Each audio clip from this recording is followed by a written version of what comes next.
4 years and 2 months behind bars. That is the sentence that a judge imposed on Sean Diddy Combs. Tonight, we will explore his incredible life, how he rose to fame, descended into shame, and the trial that changed his place in American culture. Puff represented more than just music. Diddy, Puff Daddy, love, everything, baby. You know, this was black excellence. He wasn't just a hip-hop mogul. He was one of the biggest artists in the world. I don't really play by the rules. I'm a bad boy. He understood what to do with music to make a hit. The MTV Global Icon. BET Lifetime Achievement Award. Give it up for Puff Daddy. Sean Puffy Combs. The people chose it, baby. Yeah. He wanted to be at the top. He realized that if you wanted to really become wealthy, you don't just stop with being a recording artist. You have to take it a few steps further. He started making millions and millions. I think a lot of people who become successful and have a darker side, they use their influence and their wealth to keep it hidden because they want people to see what they want them to see. If that video of Cassie being beat down by Diddy had not become public, had not been on airwaves across America, I don't think we'd be here. A year ago, Sean Combs stood in Times Square and was handed a key to New York City. I love you, New York! Today, he's been indicted and will face justice. This office is determined to investigate and prosecute anyone who engages in sex trafficking, no matter how powerful or wealthy or famous you may be. He knew this day was coming. Mr. Combs is a fighter. He's gonna fight this to the end. Wow, was my first impression. They really have him now. It's like a crime story mixed with a reality show all in one. Excuse me. The kings are falling. Most of the people who come into music, they really want to get in. And sometimes when you get in and someone says, hey, all you got to do is this one thing, and I got you. But they don't got you. They're going to get you.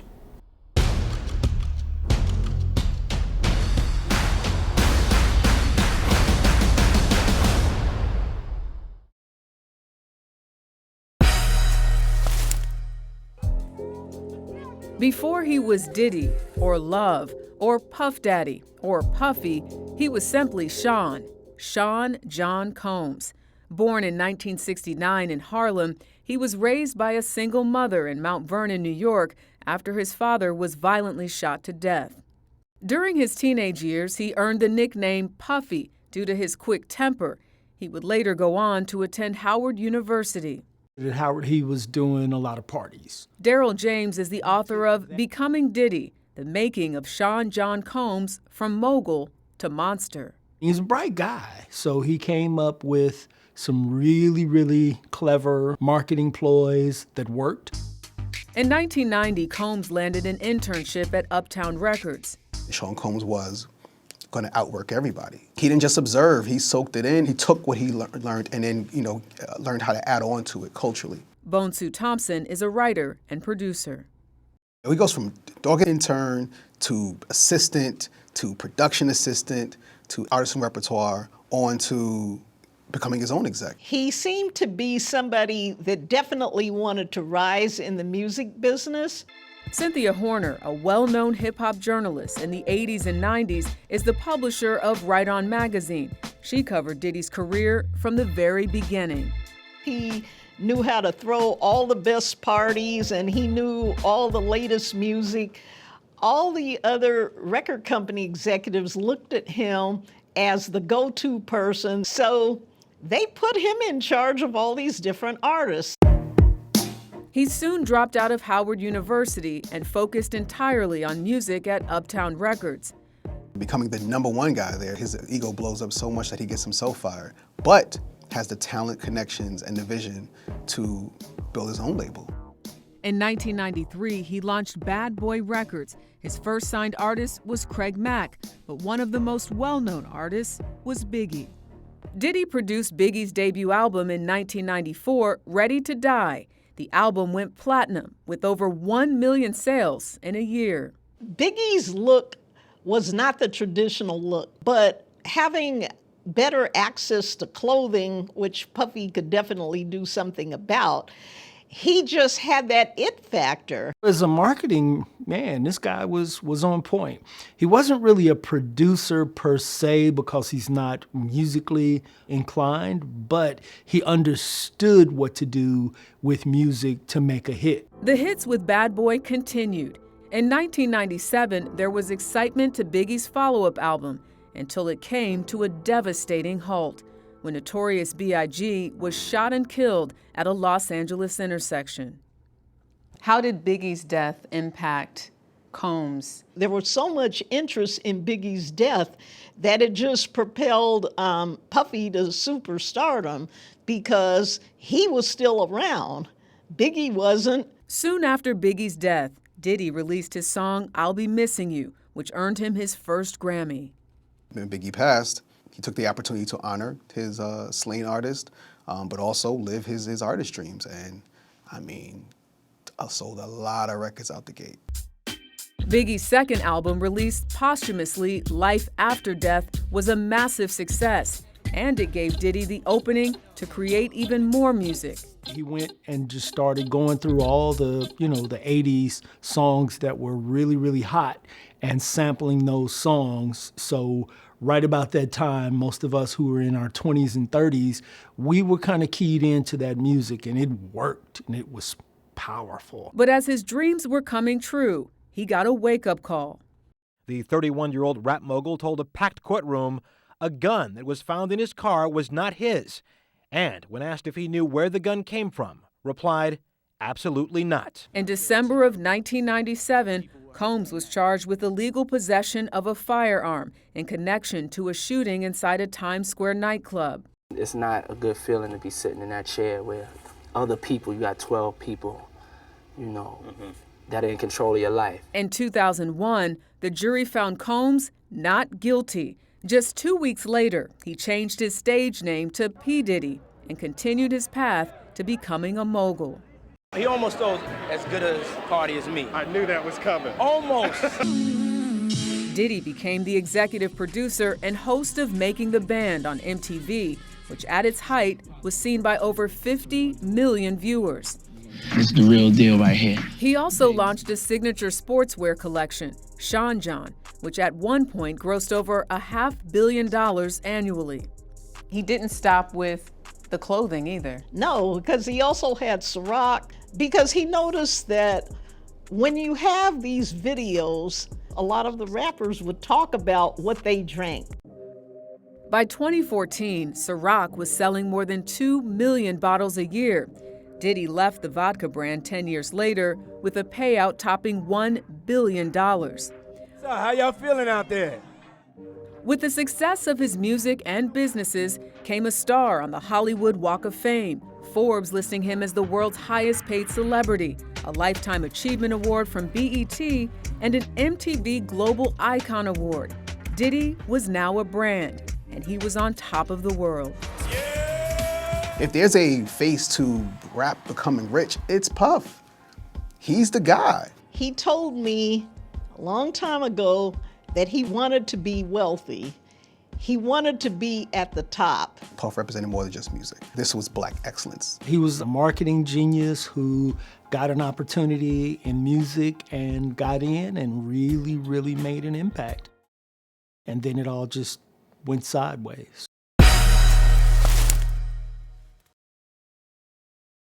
A lawsuit filed against Sean Diddy Combs. It was a headline that landed like a bomb.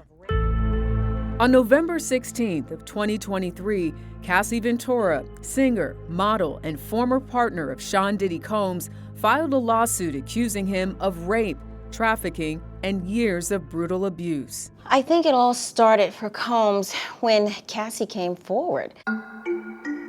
Attorney Terry Austin followed the federal case and was in the courtroom every day. She filed that civil lawsuit, but I think there was a flood of other suits that came after that. Combs settled the civil lawsuit within 24 hours for a reported $20 million.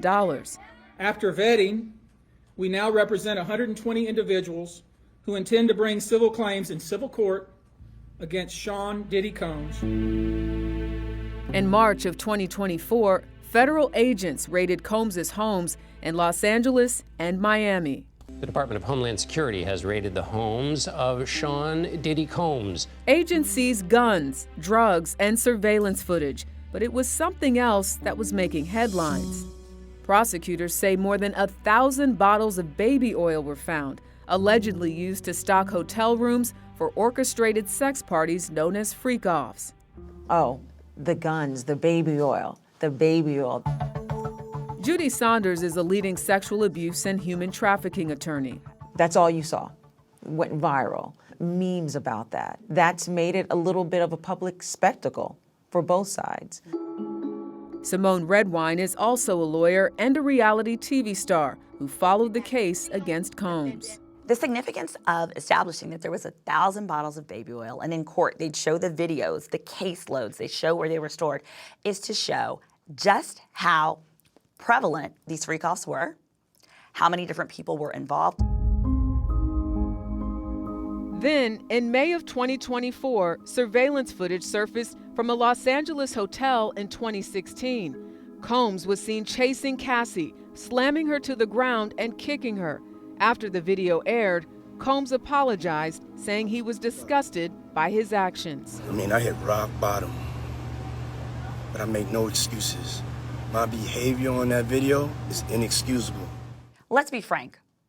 If that video of Cassie being beat down by Diddy had not become public, had not been on airwaves across America, I don't think we'd be here. The footage displayed a side of Diddy he did not want revealed. How did you react to the video of Cassie Ventura being dragged and assaulted? I've got to tell you, that video, no matter how many times they played it, and they played it multiple times, every single time I saw it, it affected me. A grand jury indicted Combs on multiple felony charges, including racketeering conspiracy and sex trafficking. The charges span from 2009 to 2024. So racketeering conspiracy is that top charge.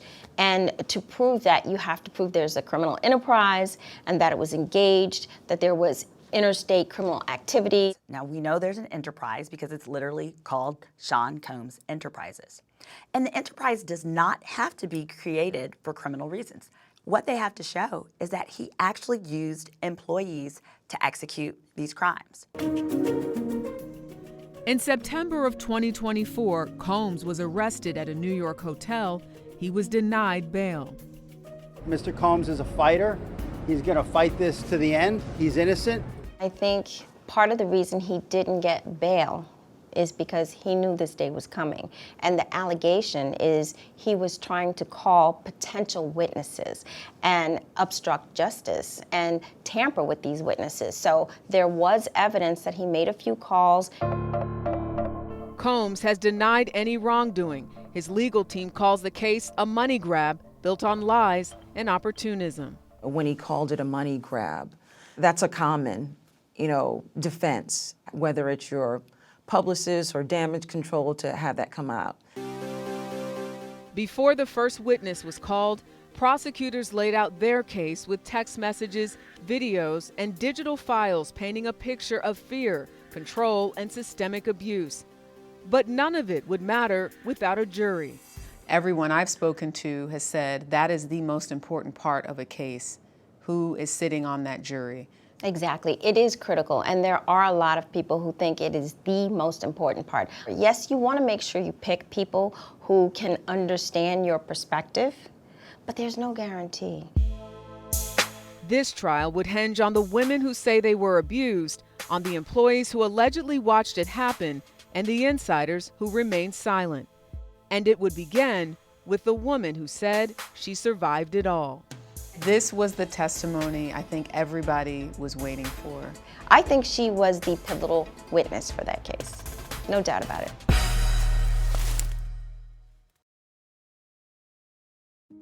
With the jury seated and the charges read aloud, the trial of Sean Diddy Combs officially began.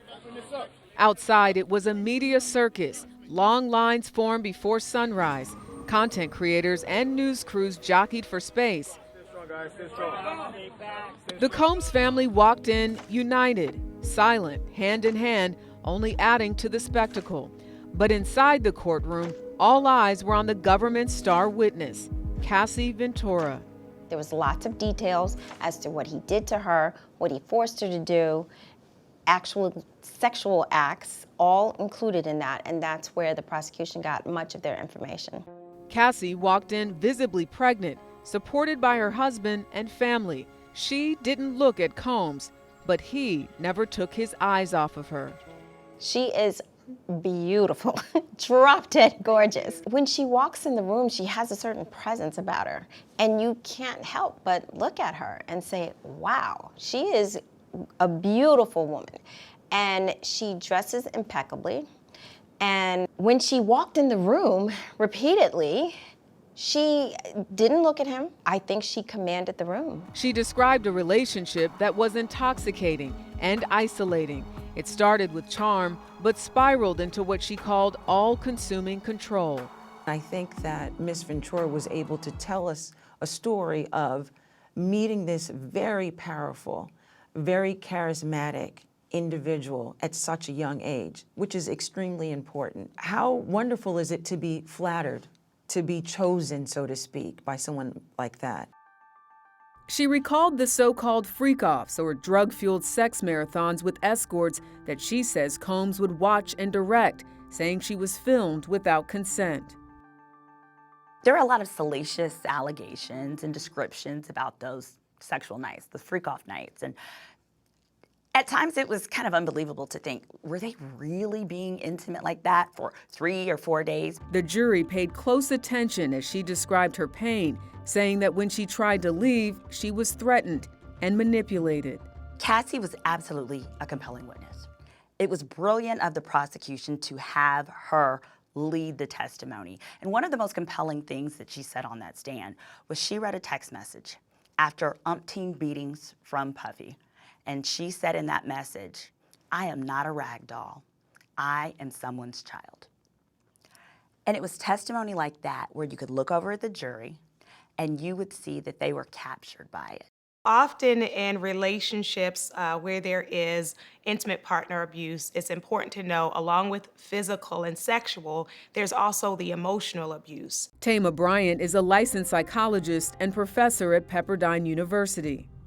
So the psychological abuse really damages your sense of yourself, your trust of yourself, your sense of what we call agency or self-efficacy. The singer testified she felt confused and nervous about the freak-offs, but when it came to Combs, she said, quote, I also loved him very much and wanted to make him happy.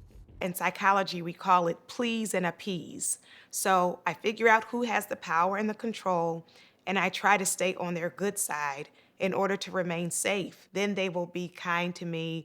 Then, because this was weekly, then we could have a good week, right? If I give this person this gift, right, then things will be safer, that things will be calmer, then they won't be outraged. On social media, there was backlash. Some questioned why she stayed. Others said she must have wanted the lifestyle, that if it were really that bad, she would have left sooner. Just the March 5th, 2016 tape alone shows her being forced. She was trying to leave, and she was leaving a hotel night. There was an escort in that room, and she's trying to get away. She's sneaking out. She's going to the elevator. They'll stay because they hope that things are going to get better, and sometimes they stay because of fear that they have been threatened. But the defense argued Ventura wasn't a victim. She was a willing participant. In court, Combs' lawyers played an audio recording of an enraged Ventura threatening a man she believed had a freak-off video of her. I'm going to kill you. You don't understand. I don't give a f***. I never killed anybody in my life. It was very loud, and it was very different from the Cassie we saw on the stand, and that might affect the jury. Ventura's 4-day testimony ended with her crying on the stand and saying she would give back the $20 million if it meant she never had to perform another freak-off. Next, the government would call the people who say they witnessed it, the bruises, the fear. A chorus of testimony to back up the star witness. The way in which Cassie's testimony really brought together other members of Diddy's organization, his assistants, those different people, it really showed the level of power that he had and the level of control.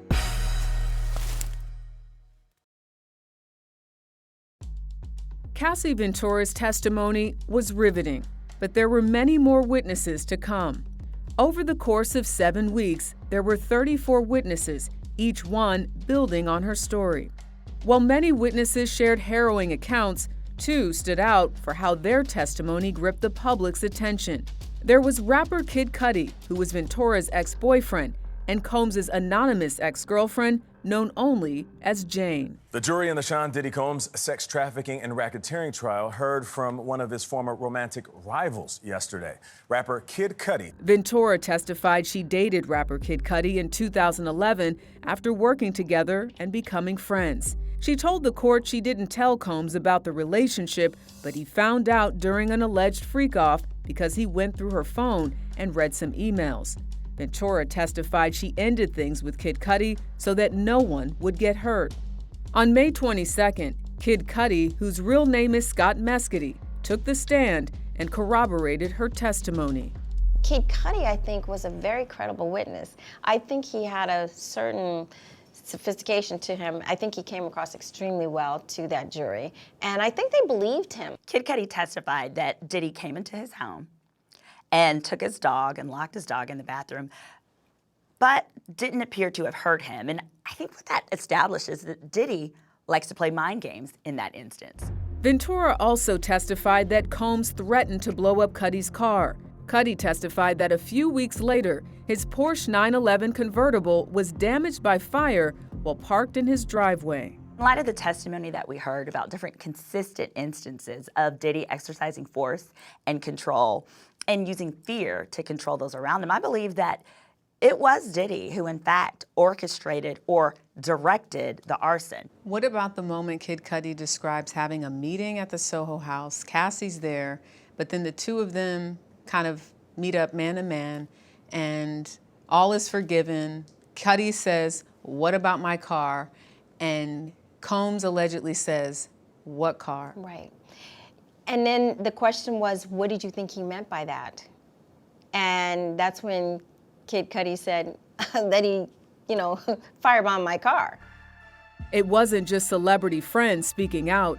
One woman, far from the spotlight, came forward with a story that shook the room. On June 4th, Brianna Bongolan, a friend of Ventura, told jurors that in September of 2016, Combs lifted her over the balcony of Ventura's Los Angeles apartment for about 15 seconds before pulling her back and throwing her onto patio furniture.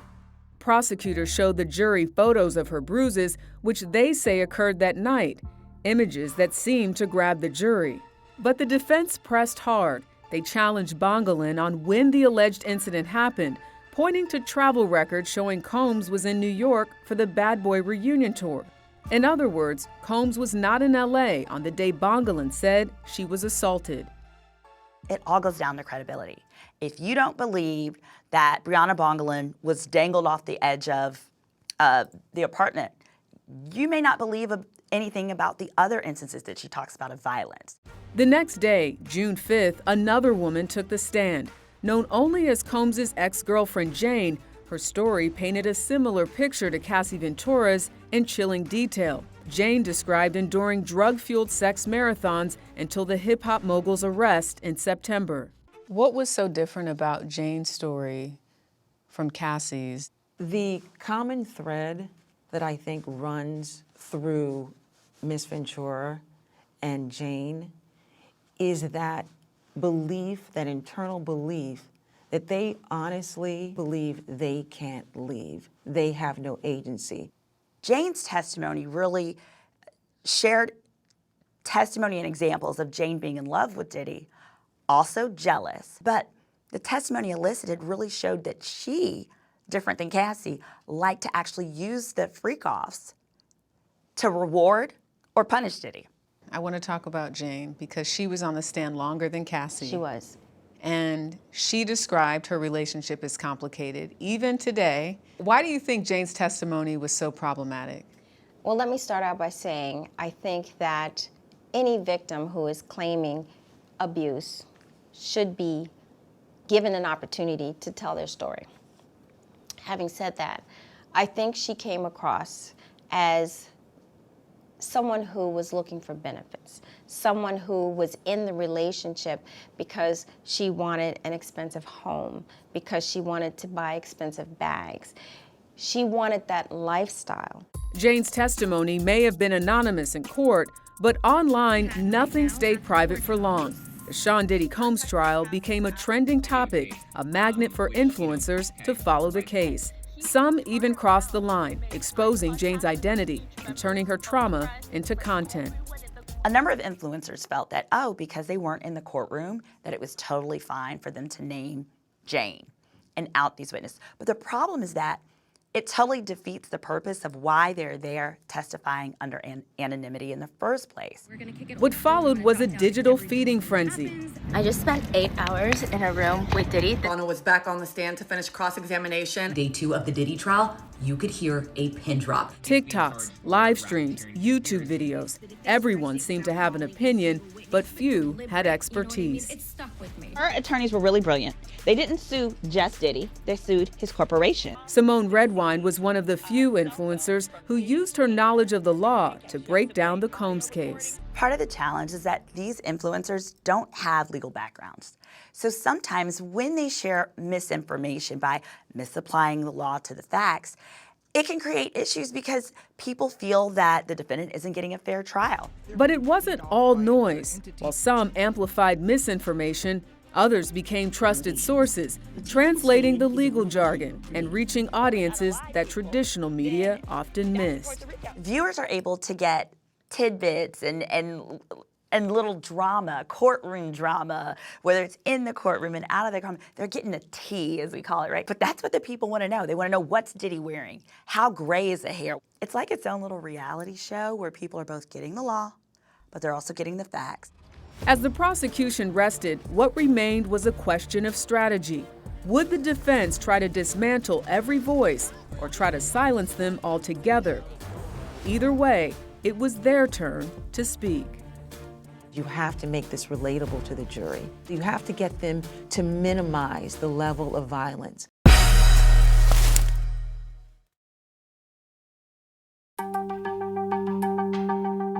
Now it was time to hear Diddy's defense. Should Diddy take the stand in his own defense? Here's why that decision is complicated. Diddy is getting ready to put on his defense. Well, there has been a major development in the Diddy trial. He did not take the stand, and his defense team decided not to call any witnesses. So here, initially, Diddy's legal team expected to put on a defense for 3 weeks. Then later throughout the trial, they narrowed it down and said 2. And then in the last week, they said they had 5 witnesses. Well, days later, they decided they would call no one. The defense does not call any witnesses. Good thing or bad thing? I think it's probably a good thing. Personally, I feel like it's always a good idea to put at least one person up there. Sometimes the jury does look for that. On the other hand, you don't want to overplay that hand because you don't want to act as though you're really worried and put on a whole bunch of witnesses. They think their job is done because if they believe that the prosecution has proven their case, they're going to want to put someone up to rebut that. Or they could also believe that whoever they do have could possibly do more harm than good. The defense rested its case in less than 30 minutes, arguing that the government had failed to meet the burden of proof to any of the charges. They did, however, submit new evidence, text messages between Diddy and Cassie, as well as with another alleged victim under the pseudonym of Jane. In one message from 2012, Cassie wrote, "Besides making love, talking to you is my favorite thing." 5 years later, Ventura sent a series of messages that she missed him and asked him to send a picture of his genitals and pledge to be your little freak. Combs also texted, "You think you can freak off without getting high, LOL?" Ventura texted back, "Yeah, I'll just have to be at my level and what is good for me." These text messages are used to do what? Knowing that Sean Combs is not going to take the stand. They're used by the defense solely to show consent, agency, and that she had the ability to leave. They're used to mute the prosecution's theory that this was a forced relationship. The defense was putting a punctuation in their theory and in their appeal to the jury to say, this is an adult.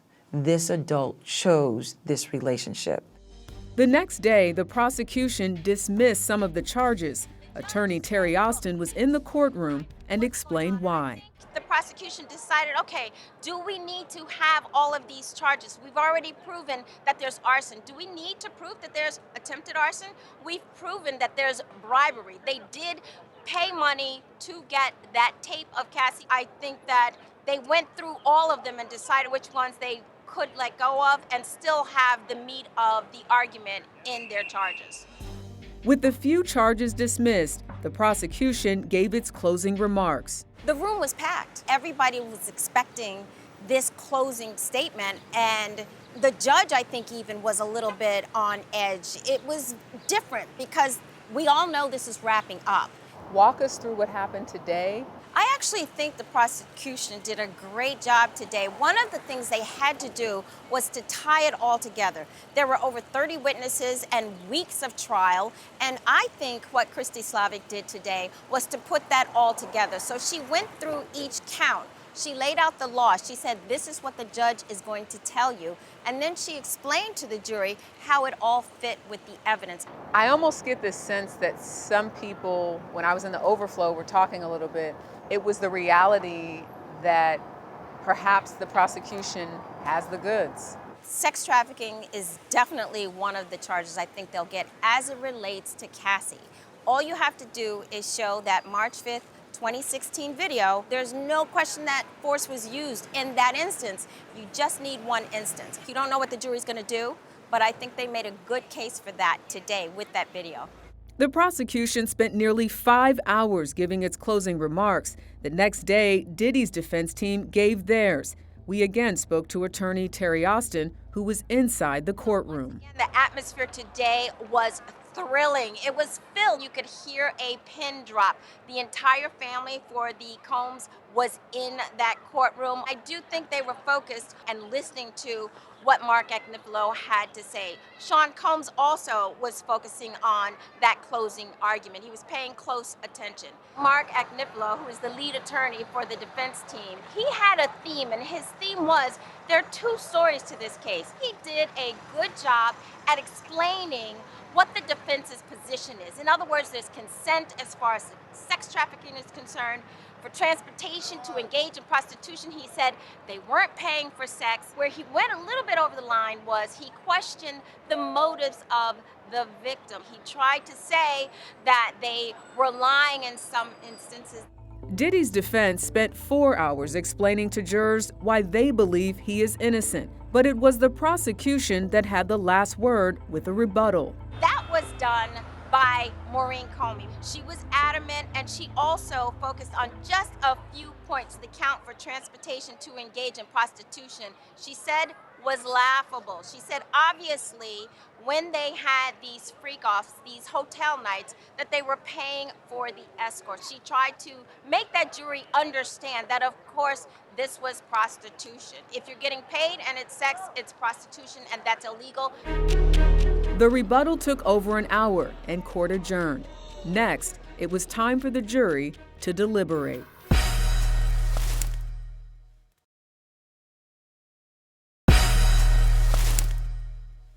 Today, Sean Combs was sentenced to 4 years and 2 months in prison.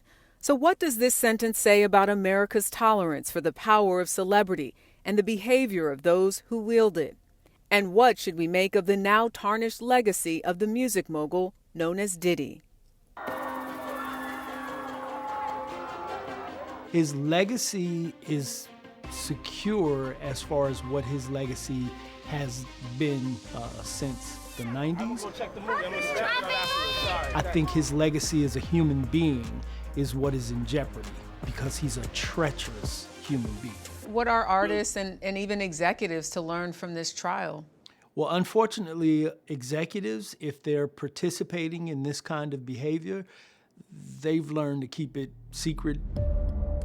I don't think the artists have learned anything. I mean, we keep seeing the same thing happen. And it's always young people come into the industry and they don't know anything, but most of the people who come into music, movies, fashion, film, television, they really, really want to get in. And sometimes when you get in and someone says, hey, all you got to do is this one thing, and I got you. But they don't got you. They're gonna get you. Some believe Combs' recent legal troubles stem from a 2023 lawsuit he filed alleging racism against his longtime corporate partner, Diageo. The multi-billion-dollar alcohol conglomerate denied those claims and settled the case out of court last year, but the terms were not announced.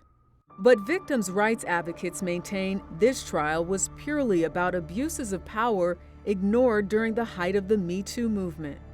I mean, look, hip-hop had every opportunity to be part of the Me Too movement when it first started off with Tarana Burke's work a few years back. It has continued to resist, and I think this represents a lag in hip-hop really embracing the movement itself. Talking about sexual harm has always been really hard. When I look back at the Me Too movement, it was galling to me to see the amount of silence Black men inside of the industry and complex of hip-hop culture largely were just too silent. There were more of us who could have spoken out and that didn't, but we haven't seen that. I don't think it's profitable for people. I don't think love and healing are profitable things inside of the music industry.